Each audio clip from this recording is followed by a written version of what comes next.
Mark Thompson sat in the dim glow of his home office in their View Ridge bungalow, staring at the rain-streaked window overlooking Lake Washington.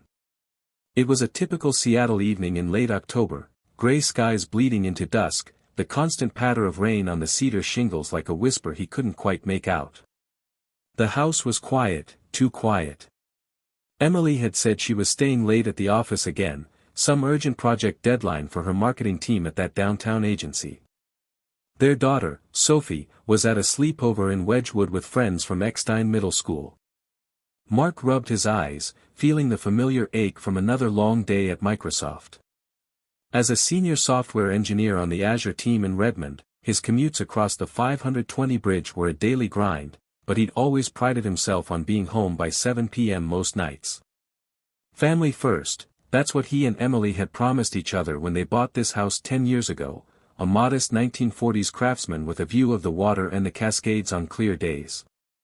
It was their slice of middle-class stability in a city where tech money had driven prices sky-high. But lately, something felt off. Emily had been distant, her laughs a little forced, her touches rarer. She used to greet him at the door with a kiss and stories about her day, but now she retreated to her phone, scrolling silently while he cooked dinner, salmon from Pike Place, maybe, or takeout pho from a spot in the University District. Tonight, as he waited for her, an uneasy knot twisted in his stomach. He glanced at the clock, 9:45 p.m. Another late night. He tried to shake it off. They were both in their early 40s now, married 17 years. Life got busy. Sophie was 13, hitting that awkward teen phase with soccer practice at Ravenna Park and school projects. Emily's job had ramped up since her promotion last year. And Mark's own stress from endless stand-ups and on-call rotations didn't help. Maybe it was just the Seattle gloom seeping in, that perpetual overcast that made everything feel heavier. But as he poured himself a glass of Cabernet from a bottle they'd picked up on a weekend trip to Woodinville wineries, he couldn't ignore the subtle shifts. Emily's new wardrobe, sleeker dresses, heels she never wore before. The way she'd started going to yoga classes, on Capitol Hill twice a week. And her phone, always face down, password changed without mention. Little things, but they piled up like the fog rolling in off the sound. When she finally came home at 11:30, smelling faintly of rain and something floral he didn't recognize, she pecked him on the cheek and murmured, "Sorry, babe." Traffic on I-5 was brutal. Mark nodded, forcing a smile, but as she headed upstairs to shower, he felt a chill that had nothing to do with the weather. The weeks blurred into November, the rain turning relentless, turning the streets of View Ridge into slick mirrors reflecting bare maple branches. Mark threw himself into work, debugging code late into the night from home, but his mind wandered. Emily seemed brighter somehow, more energized, laughing at texts during dinner, claiming they were from her coworker friend, Jenna. One Saturday, they took Sophie to the Burke Museum on the UW campus, a family trip. That night, after Sophie was asleep, Mark suggested they make love. It had been weeks. Emily hesitated, citing exhaustion, then relented, but it felt mechanical, distant. Afterward, she rolled away, checking her messages again. Mark lay awake, staring at the ceiling fan, a gnawing suspicion taking root. He started noticing more, unexplained charges on their joint credit card, dinners at fancy spots in Belltown, hotel parking in downtown Seattle. Client meetings, she'd say breezily. And her grooming, new lingerie from a boutique in Fremont, a fresh haircut with highlights that made her look younger, vibrant. By December, the tension was palpable. Christmas lights twinkled along the neighborhood streets, families bundling up for tree lighting in Green Lake, but in their home, conversations grew clipped. Mark accused her of being distracted, she fired back that he was paranoid, buried in his tech bubble. "You're always on call for Microsoft, when's the last time you planned something fun for us?" He wanted to believe her. They had history, meeting at a coffee shop in Ballard back when Starbucks was still just a local chain exploding nationwide. Dating through the dot-com boom, marrying in a small ceremony at Discovery Park with views of the Olympics.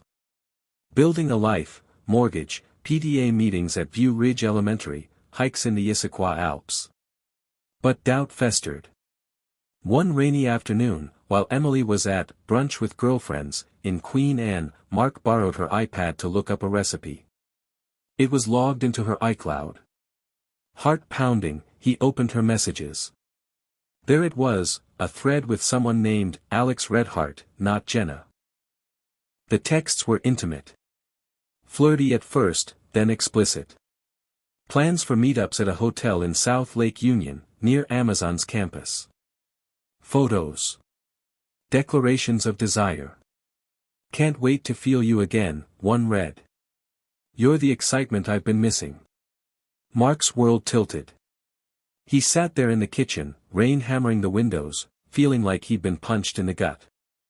Alex was a colleague from her agency, younger, a creative director with that effortless Seattle hipster vibe, flannel shirts, craft beer tastes, probably kayaking on Lake Union weekends. The betrayal hit like a wave crashing on Alki Beach. How long? Months, from the timestamps. While Mark was grinding through deployments, raising Sophie, planning family ferry rides to Bainbridge Island, Emily had been sneaking off for stolen hours. He didn't confront her that day. Instead, he copied everything to a hidden folder, his engineer's mind kicking into methodical mode. He needed proof, irrefutable. And time to process the heartbreak, the rage, the grief, the self-doubt. Was he not enough? Too predictable, too tied to his Redmond badge. Winter deepened, the holidays a facade. They decorated the tree with Sophie, strings of lights reflecting off the wet driveway, carols playing as they sipped hot cocoa from mugs bought at the Fremont Sunday market. But Mark's smiles were strained. Emily seemed oblivious, or perhaps relieved by his silence, guilt masked as cheer. He started digging deeper. Installed tracking software on their shared accounts. Ethical? No, but desperation overrode. Discovered hotel bookings at the Edgewater on the waterfront, dinners at Canlis with panoramic views. Alex was married too, apparently, but that didn't stop them. Twists came fast. One night, Mark followed her discreetly after she claimed a work event in Pioneer Square. Parked near a bar with live jazz, he watched through the window as she met Alex, tall, bearded, laughing easily. They kissed in a booth, hands intertwined. Mark drove home numb, pulling over on the 520 bridge to vomit into the rain-slicked guardrail. Another twist, Emily started accusing him of cheating. You're always distant, checking your phone obsessively. Projection, he realized later. Classic sign. Emotional moments piled up. A fight erupted after New Year's, fireworks over Elliott Bay ignored as they argued in whispers so Sophie wouldn't hear. What's going on with you? Mark demanded. Emily cried, saying stress, midlife crisis. He almost broke then, almost confessed what he knew. But he held back, planning. Sophie noticed too. Mom and Dad, are you okay? She'd ask, hugging them tighter. Mark's heart shattered anew. How would this affect her? The stable life in their safe neighborhood, walks to Magnuson Park, ferry rides to watch orcas. By February, Mark had consulted a lawyer quietly, in a downtown office overlooking the ferries chugging to Bremerton. No-fault state, Washington was, but with evidence of infidelity, it could influence asset division, alimony. He documented everything, texts, receipts, photos from a private investigator he'd hired, a grizzled ex-cop who blended into Seattle's coffee crowds. The climax built toward spring. Cherry blossoms bloomed in the UW Quad, a stark contrast to the storm inside Mark. Emily planned a big 42nd birthday party for herself, inviting friends, family, co-workers, including Alex, brazenly. At their home, catered with seafood from the market, live music from a local indie band. Mark let it proceed. Smiled through preparations, helping hang lights in the backyard overlooking the lake. But inside, resolve hardened. The night of the party, guests arrived under clearing skies, rare Seattle sun glinting off the water. Sophie excited in a new dress, neighbors from View Ridge mingling with Emily's agency crowd. Alex showed up, smug, shaking Mark's hand like nothing. As dessert was served, cake from a bakery in Madison Park, Mark stood, glass in hand for a toast. "Everyone," he began, voice steady despite the roar in his ears. "I want to thank you for coming to celebrate Emily. We've had a good life here, great friends, beautiful city." Applause, cheers. "But there's something you should know." He projected his phone to the TV screen inside, visible through open doors. Texts appeared. Photos. Hotel receipts. Gasps. Emily's face drained of color. "Mark, what? Stop." He didn't. The affair laid bare, timelines, explicit messages. Alex bolted for the door, but not before murmurs turned to outrage. Emily screamed, tears streaming. "How could you? In front of everyone." "You did this," Mark said quietly, heartbreak raw. "In front of our daughter, our life." Chaos ensued. Guests left awkwardly. Sophie, who'd seen glimpses, ran upstairs sobbing. Emily packed a bag that night, moving to a friend's in Capitol Hill. Divorce papers followed swiftly. Mark got primary custody, Emily's choices weighed heavy.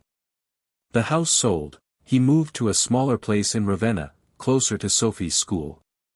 Therapy for all, heartbreak lingering like Seattle fog. But revenge? Exposure brought Emily consequences: job loss, agency frowned on interoffice affairs, social ostracism in their tight-knit circles. Alex's marriage crumbled too. Mark rebuilt slowly. Dates eventually, hikes in the Olympics with Sophie. The pain faded, replaced by resolve. In a city of reinvention, tech booms, coffee rebirths, he found his own. Betrayal shattered, but from the pieces, something stronger emerged. Puget Sound kept rolling, rain washing clean.